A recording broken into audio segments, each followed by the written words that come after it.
The LA Kings are back home looking to keep their recent winning ways going. And could the Kings be looking to add a goalie at the trade deadline? We'll discuss that and more on this edition of Locked On LA Kings.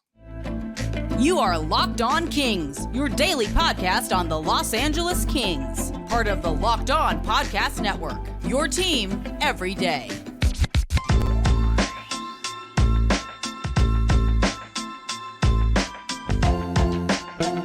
Hey, Kings fans, welcome to Locked On LA Kings, part of the Locked On Podcast Network, your team every day. Thanks for making Locked On LA Kings your first listen every day. We are free and available wherever you get your podcasts. We'd love for you to leave us a positive comment on Apple Podcasts if you're a fan of the show. And we are on YouTube. Please like and subscribe if you're enjoying this content. I'm Eddie Garcia, your host of Locked On LA Kings. I've worked in sports media for the past 30 years, 20 plus years at the Fox Sports Radio Network, also co-host of the Puck Podcast. It's a weekly NHL review show that's been putting out content for the past 17 years and a passionate LA Kings fan for over 30 years. Today's episode is brought to you by FanDuel. Make every moment more. Right now, new customers get $150 in bonus bets with any winning $5 bet. That's $150 if your bet wins. Visit FanDuel.com/locked-on to get started. Well, the LA Kings are back in action tonight to start a 3-game homestand with the Columbus Blue Jackets tonight.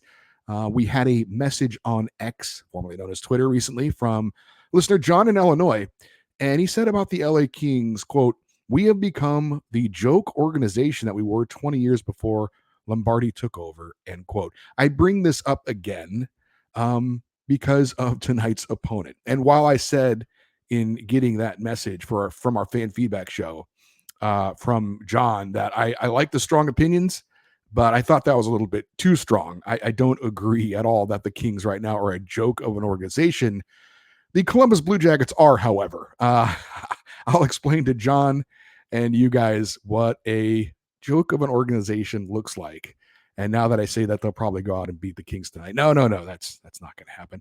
As for the Kings Blue Jackets matchup, on paper it is a mismatch, but of course they don't play the games on paper. But the Kings come into this game with a 27-16-10 record, 4th place in the Pacific Division, 7th place in the Western Conference, 14th place in the NHL with 64 points. LA is 9-6 on home ice, coming off a 2-1 win in Pittsburgh over the Penguins on Sunday. The Blue Jackets are 17-26-10, last place in the Metropolitan Division, last place in the Eastern Conference, 29th out of 32 teams in the NHL with 33 points. Only the Ducks, Sharks, and Blackhawks have fewer points in the NHL than the Columbus Blue Jackets. Blue Jackets are 8-12-6 on the road this year. They are coming off a 4-3 road win in San Jose against the Sharks on Saturday. Kings are 16th in the NHL in goals scored per game at 3.09, still 4th in the NHL in goals allowed per game at 2.64.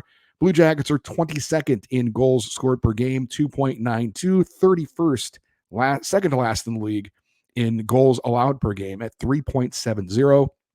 Kings are 17th in the league on the power play, 21.2%. Number 1 in the NHL on the penalty kill, 86.5%. Columbus 28th on the power play, 14.4%. 26th on the penalty kill, 76.1%. Individually, the Kings are led in points by Adrian Kempe with 47, 19 goals and 28 assists. Trevor Moore leads the team in goals with 21, but he only has 1 goal in his last 13 games. Would be nice to see Trevor get going here tonight, if possible. For the Blue Jackets, Johnny Gaudreau leads them with 37 points, 7 goals, 30 assists. Boone Jenner is their leading goal scorer with 17. As for the two netminders, the Kings are going to go with Cam Talbot tonight off his nice performance in Pittsburgh, where he allowed 1 goal on 29 shots. That win snapped a 10-game losing skid for Talbot, and he's back in tonight against a, to be honest, lesser opponent, coming off a good win, and Kings head coach Jim Hiller clearly looking to build some confidence for Talbot going forward. We've got a quote from Jim Hiller in just a second. Talbot, though, comes into tonight's action 15-13-5 on the season with 2 shutouts, 2.58 goals against average, a .911 save percentage. Of course, he was an all-star goalie in the first half of the season. Struggled mightily, though, when the Kings took their nosedive. So hopefully, as the Kings go, Cam Talbot will go. The Kings have been playing better lately. Hopefully, Cam Talbot will as well. Here's the quote from Kings head coach Jim Hiller about going with Cam Talbot tonight. And thanks to Dennis Bernstein, who tweeted this out from the fourth period from the All the Kings Men podcast as well. The quote from Jim Hiller is, quote, "Let's try to see if we can give him support that he needs to get going and get in the net a little bit more often. Not necessarily one guy we're trying to push, trying to get them both going, just like the team," end quote. So Jim Hiller has pushed, I think, a lot of the right buttons so far. I like this move for Jim Hiller to get Cam Talbot right back out there off a good game against an opponent the Kings should beat, get his confidence up, get him going again, because the Kings are going to need him down the stretch, whether it's as the number 1 or number 2 goaltender. For Columbus, they're expected to start Elvis Merzlikins. He's 10, 11, and 7 on the year with 1 shutout, a 3.21 goals against average, and a 904 save percentage. We'll be talking a little bit more about Elvis coming up a little later in the show. This is the second of 2 meetings between the Kings and Blue Jackets. LA with a 4-3 overtime win over Columbus back in December. Philip Deneau had a pair of goals, and Drew Doughty had the overtime game winner. Phoenix Copley was in net for that one. He allowed 3 goals on 29 shots. As for the expected lineup for the Kings tonight, obviously the big move, if you want to call it that, is Cam Talbot back in net. We're expecting the top 6 forwards, the top 3 lines to stay the same. Not sure if Arthur Kaliyev will be back in the lineup for a second straight game. Be interesting to see how that goes.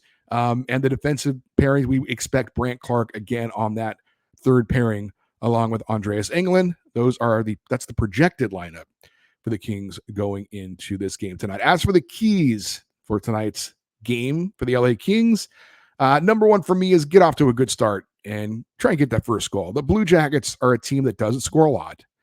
Jump on them early. This is a team that has the all too familiar taste of losing in their mouths a lot. So jump on them early, get them down, and don't look back.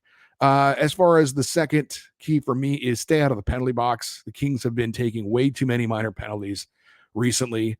Don't help out your opponent by giving them power play opportunities. Even though Columbus doesn't have a great power play, still the more chances you give them with an advantage like that, the better chances they have of scoring goals, which is something they don't do a lot.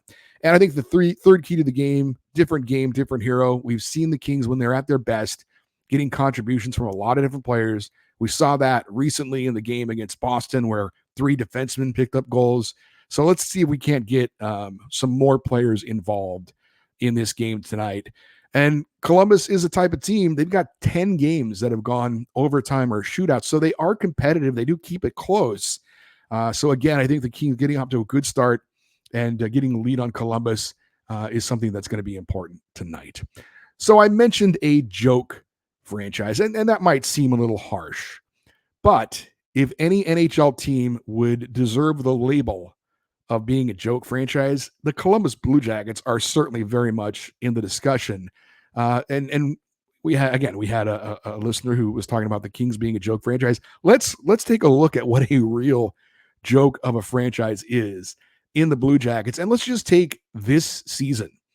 Now, before the season started, they hired former Stanley Cup winning head coach Mike Babcock. They fired him before the season started because of some creepy stuff he was doing with players' cell phones. And he came with baggage from Toronto, and Columbus gambled on Mike Babcock, and they lost in a big way. And that was very, very embarrassing. They just fired their general manager, Jarmo Kekalainen, who had been there for many, many years. He was the first NHL GM born outside of North America. One of their top players who they traded for not long ago, Patrick Laine, is out indefinitely. He's in the player assistance program. This is the 22nd season of NHL hockey for the Columbus Blue Jackets. They've made the playoffs 6 times. They've won 1 playoff series, unless you want to count the qualifying round during the COVID season. Then I guess you could say they've won 2 postseason series. But it's been a long history of ineptitude for the Columbus Blue Jackets. And even when things go right for Columbus, they don't seem to work out. They shockingly signed big-time free agent Johnny Gaudreau a couple seasons ago, and he hasn't had any real positive impact on the franchise. The point of all of this is, again, sure, the Kings may, as an organization, have some issues, but that's nothing compared to the Columbus Blue Jackets. They do have a cool cannon, though, that they fire off when they score goals. We are 17 days away from the NHL trade deadline. The rumors are flying about the Kings maybe looking to get a goalie. We're going to talk about that next here on Locked On LA Kings, your team every day.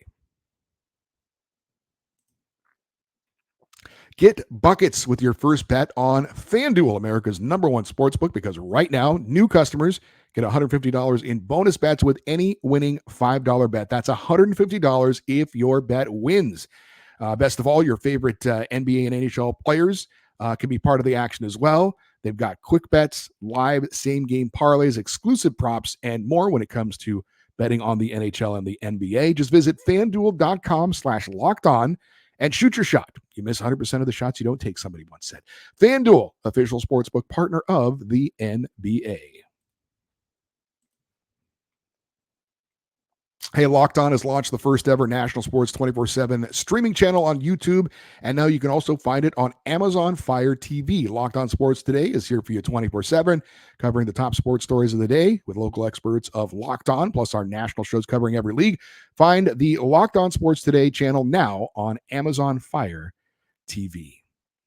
Well, the NHL trade deadline is March the 8th. The Kings have 9 games until then. And as usual, there's lots of rumors and speculation about possible moves. And that includes the LA Kings looking to possibly upgrade their situation in net. This is not a surprise, as most experts had predicted since before the season that the Kings would need to eventually do something with their goalie situation, because they thought that Cam Talbot and at the time Phoenix Copley, they could be enough to get the Kings in the playoffs, or they could do enough to get the Kings in the playoffs, but likely weren't going to be good enough to get the Kings deep in the postseason. Of course, now it's David Rittich and Cam Talbot, Phoenix Copley done for the season. Now, with the Kings in a spiral and looking to just hold on to a playoff spot, I think thoughts of upgrading the roster were put on hold because we were all concerned with how the team was playing, with the coaching rumors swirling around.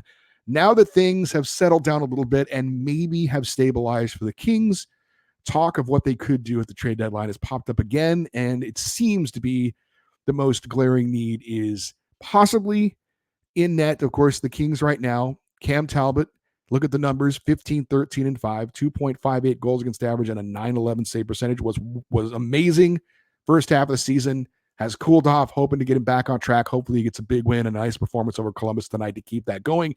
David Rittich, 8, 2, and 3, 2.25 goals against average, a 919 save percentage. He's been a great fill-in to help the Kings out by stabilizing things in net, while Cam Talbot has struggled. The Kings also have Aaron Dell, who's an NHL veteran in the AHL, but frankly, he's been pretty awful with the Reign, 0-3.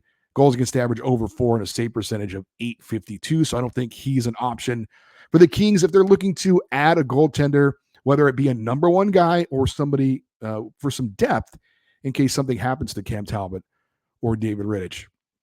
Checking the names of the goaltenders expected to be made available, at the top of the list is Jacob Markstrom of the Calgary Flames. He's 34 years old. He does have a full no trade clause, so he's got a say in wherever he's going to go. He makes $6 million a year for the next 2 seasons, 35 games this year. He's got a record of 18, 15, and 2, 2.60 goals against average, and a 935 save percentage. So Markstrom's the top goalie on the board that looks to be available, and he certainly would be the best goaltender available for the LA Kings. But Calgary is in a position of strength. They're looking for a lot in exchange for Jacob Markstrom. I think he's going to get traded to an East Coast team. But Calgary's in a position of strength. He's signed for next season as well, so they don't have to trade him. They could keep him and then go through this all again next year so they can maximize what they're going to get in return. So while Jacob Markstrom is the top goaltender potentially available out there, I don't think there's any chance the LA Kings could have a shot at him. UC Saros is intriguing from the Nashville Predators. He's 28 years old, makes $5 million a year. He is signed through next season, does not have any impediments as far as a no movement clause or a no trade clause. But this year hasn't been a great year for him. 44 games, he's 21, 21 and 2, 3.02 goals against average, a 902 save percentage. But he has been a very solid goaltender in the past. He's a guy you could, and he's still under 30 years old. So if you wanted to get him, it wouldn't be just for now, but probably in the future as well. You want to re-sign him and have him be your goalie of the next 5 years or so. Problem is, from everything we're hearing, Nashville is looking for a top 6 forward and pieces in return for UC Saros. The Kings' biggest trade piece is Matt Roy. I can't imagine the Kings parting with a top 6 forward. So it looks like, even though Saros might be a very nice fit for LA, what Nashville's looking for is not what the Kings have to offer necessarily. Marc-Andre Fleury is interesting for the Minnesota Wild. He's 39 years old. He has a full no trade clause. He makes $3.5 million a year, and he's an unrestricted free agent after this season. He would be just a guy you were bringing in exclusively for one kick at the can. 3-time Stanley Cup winner in Pittsburgh, won the Vezina Trophy only 4 years ago in Vegas. This season with Minnesota, 26 games, 11-9-3, 2.87 goals against average, and a 9.00 save percentage. So I think at the Flower, future Hall of Famer, he would be interesting for kind of one final run. Be interested to know what Minnesota would be looking in return for a Marc-Andre Fleury. But he would just be, you're not looking for him beyond this season. You're just looking for him to capture some old magic for the postseason and see how far he could get you in the playoffs. He's the number 2 goalie right now in Minnesota. John Gibson in Anaheim. He's 30 years old. He does have a modified no trade clause. He has a list of 10 teams that he has a say in where he goes. He makes $6.4 million, and he's signed through 3 more seasons after this season. 36 games for Gibson, 12, 19, and 1, 3.07 goals against average, and 900 save percentage. I want no part of that contract. $6.4 million for 3 more seasons after this year. No, thank you. Elvis Merzlikins, who the Kings will likely see tonight in the other net, is someone who's intriguing. But his contract isn't great as well. He's 29 years old. He does have a modified no trade clause. He's got a list of 10 teams that he has to approve going to. He makes $5.4 million per year, signed for the next 3 seasons. This year, through 30 games, 10, 11, and 7, 3.21 goals against average, a 904 save percentage. You could argue he's a guy that could really benefit from a change of scenery. It would be interesting to see what he could do in front of a solid team, having played his whole career in Columbus, although I'm not a big fan of that contract if it doesn't work out. $5.4 million for the next 3 seasons, not a big fan of that. Kirill Vejmelka in Arizona is a guy who was the number 1 goalie in Arizona. He's lost his starting job. He's 27 years old. He makes $2.725 million, signed through next season, so not, pretty inexpensive netminder, but his numbers this year are not good. 25 games, 6, 14, and 2, 3.51 goals against average, and an 896 save percentage. So maybe a guy you could get for relatively cheap, maybe an Arthur Kaliev for a Kirill Vejmelka to be a depth guy in the organization could be a possibility. And then you got Jake Allen from Montreal. He's 33 years old, has a modified no trade clause, has a list of 7 teams that he has a say in going to. $3.85 million per year. He's signed through next season. They've got 3 goalies they're running right now in Montreal. They want to get rid of one of them, and he's probably the odd man out. 19 games this year, 5, 11, and 3, 3.66 goals against average, and 894 save percentage. Is he really better than what the Kings have at this point? I would say no. But again, just looking for some depth maybe in the organization and a guy that you could probably get for the cheap. Maybe he could be a possibility for in case of emergency if something happens with Cam Talbot or David Rittich. So it is worth mentioning, as far as the LA Kings, it seems like the most obvious piece that they would have to give up at the trade deadline is defenseman Matt Roy. Obviously, he's an unrestricted free agent at the end of the year. You've got Brandt Clark. You've got Jordan Spence, who can move in on the right side on the second and third pairings if you get rid of Matt Roy. Of course, the question is, you're giving up one of your top defensemen to try and upgrade in net. Is that really a net situation? In other words, okay, maybe you're getting a goaltender that can help you out, that's a little bit more consistent than what you have, but giving up one of your top defensemen, doesn't that weaken your defense and thus make the goalie's job more difficult? So there's certainly that. The Kings have said, and they're a fairly transparent team from what I can tell with the Kings as far as the things they're going to do. They have said all along they plan on keeping Matt Roy for the entire season and then seeing what happens after the year. Obviously, there is a very strong possibility they can't afford him after the season, and so you'd be losing him for nothing, but they feel like he's that important of a player that they'd rather keep him and take their chances than to get rid of him and maybe weaken their team defensively. As for Rob Blake, we have seen that he is at times not afraid to be bold. Certainly the Pierre-Luc Dubois trade this offseason was a bold move. We saw him get rid of Jonathan Quick, which I think shocked everyone. So it's not like he's unwilling to do something risky or unpopular.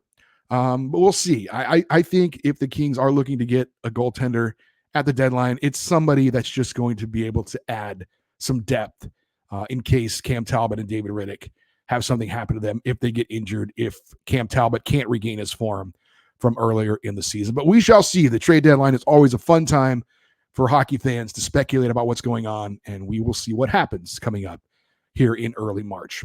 We're going to let you know where the LA Kings are as far as the playoff picture going into tonight's action, and we have an Ontario rain report as well.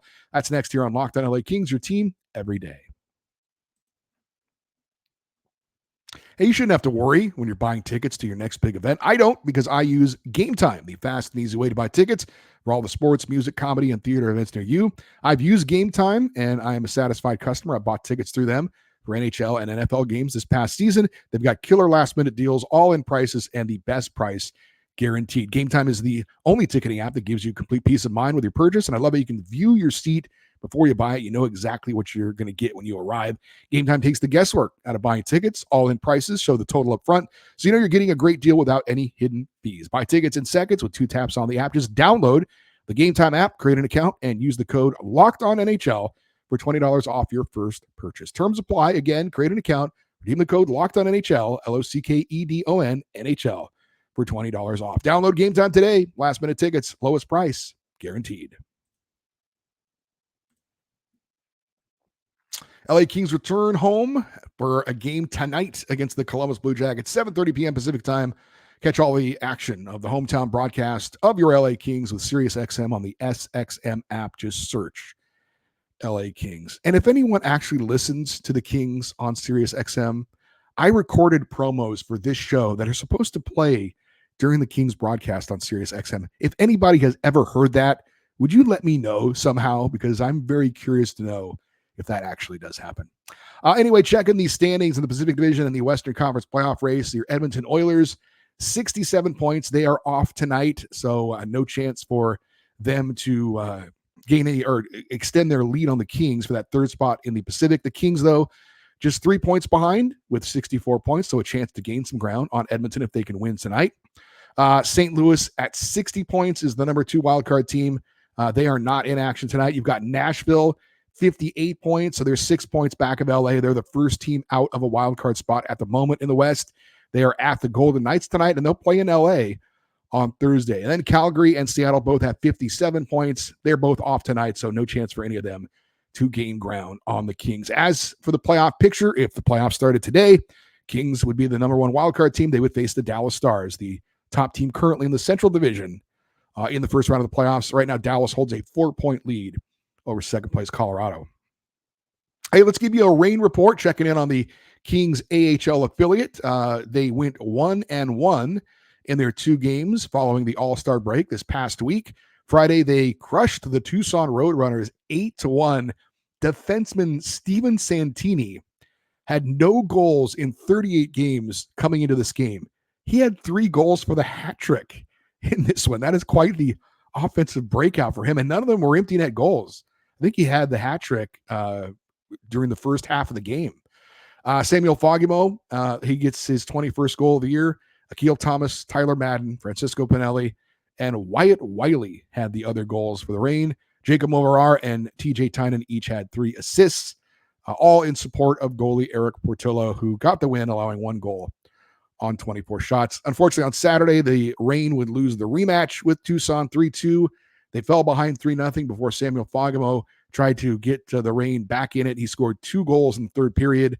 But again, the Reign falls short in that one. For Fogimo, goals 22 and 23 on the season. Aaron Dell took the loss in net, allowing 3 goals on 32 shots. So nice to see Samuel Fogimo going back to the AHL and picking up right where you left off, being a scoring sensation in the AHL. It's unfortunate he didn't get more of a look with the LA Kings, but it is what it is right now for him. There's just not enough room for him and not enough playing time for him. So maybe next season we could see more of Samuel Fogemo, because he has had a breakout AHL season. this year. As for the Reign on the season now, they're 25, 23, and 5 for 51 points. That's fifth place in the Pacific Division. By the way, the top 7 teams in the Pacific will make the playoffs. 3 games coming up for the Ontario Reign. They'll play on Wednesday against the Abbotsford Canucks. On Friday, they're at home against the Coachella Valley Firebirds. And then on Saturday, they hit the road to take on the San Diego Gulls. For those of you that listen and watch Locked On LA Kings every day, coming up on Wednesday's show, we're going to recap the Kings Blue Jackets game and be joined by LA Kings TV analyst Jim Fox. Always fun when Foxy can join the show, so we're excited about that. Thursday, we'll preview the Kings Predators game, maybe have a special crossover episode for that one. We'll see. Friday, we will recap the Kings Predators game, give you a preview of the Kings Ducks game on Saturday, and have another Kings fan feedback show. If you want to get an email in for that, the email address, as always, is lockedoneddie@gmail.com, EDDIE. If you're watching on YouTube, please post your comments in the comments section below. We appreciate that. Helps out the show.